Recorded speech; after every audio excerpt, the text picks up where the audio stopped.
Before you step into a new environment, you decide who you are, and then you show up.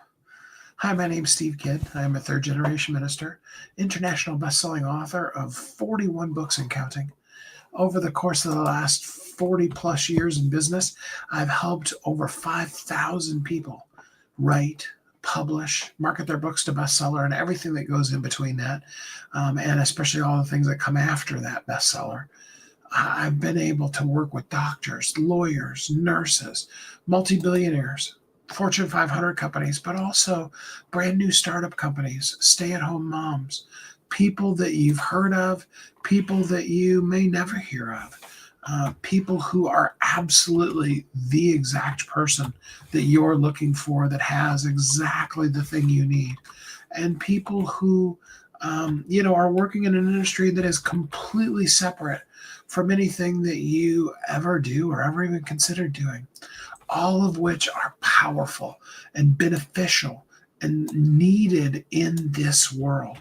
But here's the thing, whether you're a speaker on stage or you're going to be a guest on a podcast, or, even just you simply are going to go live, or you're going to write a post on social media, the thing you need to know before you do any of that is you need to know you. You need to spend the time to truly know, this is who I am. This is how I show up in the world. This is what I'm meant to do in this world. And this is how I show up. This is how I present me. Not about slides, not about your presentation, or, do you wear a shirt with a collar? Or do you wear a t-shirt? Do you have a certain color? I mean, I knew a coach who their whole brand, if you will, was the streak of color that they had in their hair. And I have a friend of mine that is a coach that her part of her branding is the sparkle pants that she wears. Some of you may know Molly. All those different kind of things. But way before what are my brand colors? What's my logo look like? What is my this? What is my that? Before any and all of those kind of things, the very first piece of it is that you need to absolutely have and be who you are. You need to know who you are so that you can show up as who you are and really present yourself as the you that is you in the world. Does that make sense? Do you understand what I'm going with there? I hope you do. Because really, at the end of the day, more than anything, what you need to do is you need to really be you. You need to really, truly know and understand and show up as the you that is you. So most of you know, some of you even watched last Saturday as I did live the talk that I'm going to be doing next week in Utah. Yes, I do have a ticket for you if you'd like to go. I'd love to have you come see me, Provo, Utah, 12th, 13th, and 14th of March. It's next week already. Oh my gosh, so exciting. But as I prepare, I'm way overpacked right now. And I got to tell you, I've got enough stuff right now in my suitcase because I've been invited to, and I'm still trying to figure out if there's a way I can make it happen. I've been invited to go be an attendee in an event the week after that. But even after that, I've probably got another week's worth of stuff packed right now. I'm so massively overpacked.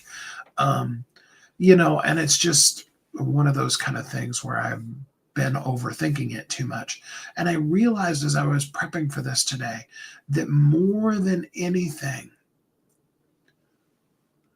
it's not about the clothes you wear, the slides that show up, whether or not you're standing or sitting on stage, whether or not you're on stage or in front of the stage.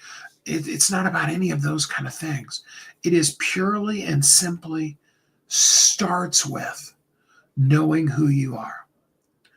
This becomes especially true in any of the aspects of your business, whether it be what are the products you're selling, you know, going into my lane, what is the book I'm going to write about?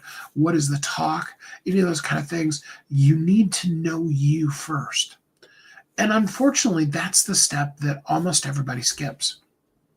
They skip right over the really, truly, deeply knowing themselves into the fun stuff. And the same things becomes true then when we put our book out. We give them this whole book and we tell them, you know, do step 1 and then step 2 and then step 3. And step 3 is exciting. Step 1 is kind of boring. You know, it's kind of like if you want to lose weight, the first thing you got to do is diet and exercise, right? You know, and I love how my coach says it, you know, supplements are supplements. They have some really cool things they can do for you, but they're only going to supplement the things that you do on the regular. You know, if you don't exercise, you don't move, you don't hydrate, you don't, you know, you don't watch what you're eating, you know, you don't cut your calories. The supplements aren't going to magically go in and just turn all of the Cheetos you're eating into carrot sticks because they both happen to be orange. The same thing is true when it comes to your voice, your brand, your courses, your book. You got to really know who you are. The saddest part about it with most all of the people that I've worked with and most of the books that I've worked on is as great as they were, you know, that isn't really even the book the person should have written, myself included. You know, I was even actually kind of contemplating, and I may do a whole series of writing some of the Bible stories that I grew up on, kind of the behind the scenes, the more real talk kind of version of some Bible stories. So not necessarily geared at kids, maybe geared at teens and young adults. And I may even release it that, you know, as teen and young adult books and do some, you know, cool things graphically and stuff. But even with saying that, which was totally a distraction from what I'm talking about, it just came to my mind.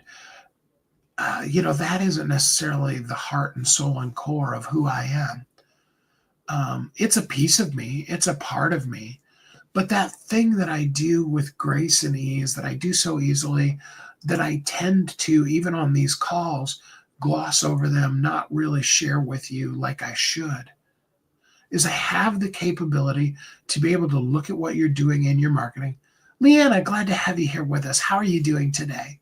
So glad you joined us. You know, to be able to look at what you're doing in your marketing, especially, specifically your book, but in any of your marketing, and tell you what's working and why it's working, and then also what's not working and why it's not working.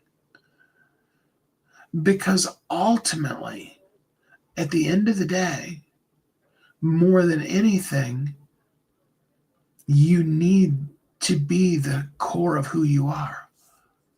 That's why I invite you every single time to drop whatever the word is. That's why I have up on the screen again the AskSteveKidd.com, and I didn't put up a, you know, fancy background or any of those kind of things. You know, honestly, I'm not sure why StreamYard changed it on me. They must have done an update, and I've got to figure out all of this kind of stuff. And I was just like, pish posh, I don't care, you know, because ultimately what I really want to do is just have a conversation with you. I would love for you to go to AskSteveKidd.com, get on my schedule. Let's look at what you're doing. Let's give you some kudos for the things that you've done. If you've got a book, you know, whether it's written and not published, or it's published and not doing what you want it to, or it's published and it's doing amazing things, let's look at and give you credit for and kudos for the things you've already done. And then additionally, let's really take the time to know why that's working, what isn't working, and why those things aren't coming together the way that you'd like for them to. That's powerful. That's really, really big stuff. And yeah, you know, I mean, we can totally do that for you. And that's really the center. That's really the core of who I really am and how I love showing up in the world. Yesterday, I found myself working on an editing project. It's not that I can't edit. In fact, I'm actually fairly good at it. It doesn't light me up. It's not the heart and soul and core of who I am in the world. It's not the thing I should be doing. A good friend of mine who is a therapist turned personal coach, she wrote her book and called it "Stop Doing What You Suck At." And a lot of us do that. We spend a lot of time doing the things that we hadn't ought to be doing just because we're supposed to. I would much rather see you go up on stage with no slides, no preparation, no even, it's like, I'm not even totally sure what I'm going to do.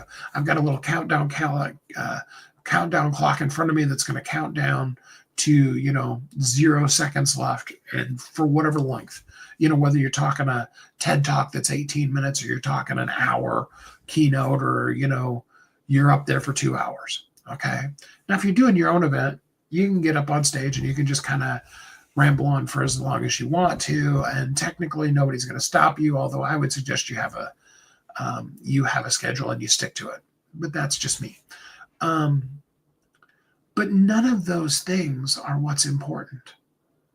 Like I said, I'd rather see you go up there and just, look at the people in the audience and tell them from your heart the stuff that is really true to you. All too often we critique it. We look at it and we go, yeah, but that's so easy. Nobody needs that information. I've often talked about it in my lives about, if the thing you were super massively talented at was tying your shoes, and the one thing that you know is how to really powerfully tie your own shoes. Sounds simple, right? For most of us, we've been doing it for so many years that, we don't even think about it. We just put our foot there, boom, tie your shoes, right? And when we see somebody else do it a different way from the way that we learned it, it almost even seems weird. And if somebody told us to do it a different way, totally would mess with us. We wouldn't know what to do at all. Okay? Very, very, very basic. And yet, for somebody who doesn't know how to tie their shoes, imagine being a grown adult, being 30, 40, 50 years old, and you always wear slip-ons, not because, your Crocs are, to quote Deadpool, ooh, so comfy. Not because of that, but just simply because it's what's easiest, because you never learned how to tie your own shoes. And so you just slip into the shoes and you just show up in the world that way. How sad would that be? How powerful could it be for somebody to come in and say, here's the thing you missed. This is why tying your shoes has been, like I use the story of the lady who helped people move past what is sometimes early childhood trauma over doing dishes because of the approach that they had in their household. As freeing of things, we talked about it the other day. Actually, it was during the time that I was live last Saturday. We talked about that whole concept of what it can do for you emotionally and all those kind of things to have the habit of making your bed every morning when you get out of bed. But then I also talked about how freeing it can be and how I got to the place where I allowed myself to remove that as one of the things that I had to do, and how just absolutely freeing it is to be able to get out of the bed and not have to do that thing. I'm not, really landing either side of the fence on that. But for somebody, that could be massively empowering. There could be somebody that's triggered every single morning as they're making their bed because it's not possible to contemplate that they couldn't. And they feel literally enslaved to those, blankets and sheets every single morning. And the simple thing of sharing with them, hey, if you don't make your bed, it doesn't make you any less of a human being. And giving them permission to do that, it can be the breakthrough that they need. But all of that boils down to the one thing, and that's knowing who you are. Know yourself. Know what you're passionate about. Know that thing that you talk about so much that you probably never wrote a book about it because you just figure everybody does know it. that thing that you could go on for forever. And then ask yourself beneath that, why? Why am I so passionate about this thing? Why do I care about this particular political party? Why do I care about this particular passage in the Bible? Why do I care about, this particular whatever social, spiritual, intellectual construct? For you, it's huge. And even just that I called it a construct may have triggered you a little bit. But when we go below that and we find why, we then begin to start seeing the insights into the purpose beneath our passion. That me, that's really me, that goes down deep into that and helps me be able to show up. I want that for you. I want you to really, truly be able to live a life that's truly free, absolutely massively empowering, and more than anything is certain. If you feel like you lack certainty a little bit, if you would like some more, or if you just need some clarity on what you're doing, drop the word certain down in the comments. You want me to take a look at your book? Fine. Drop the link to your book. I'll be glad to look at it and give you some feedback on it. I absolutely would love to do that. Let's get together. I will be back on live tomorrow. I do leave tomorrow, but not until later in the day. There's a lot of things coming together and a lot of things that haven't quite come together. And for those of you that didn't notice, Amazon totally crashed yesterday. I mean, massively. It was really ridiculous. But I'll be here tomorrow. We'll be talking a little bit more about your visibility and those kind of things. And until then, I hope you're happy, safe, warm, and loved, and that you have a great week.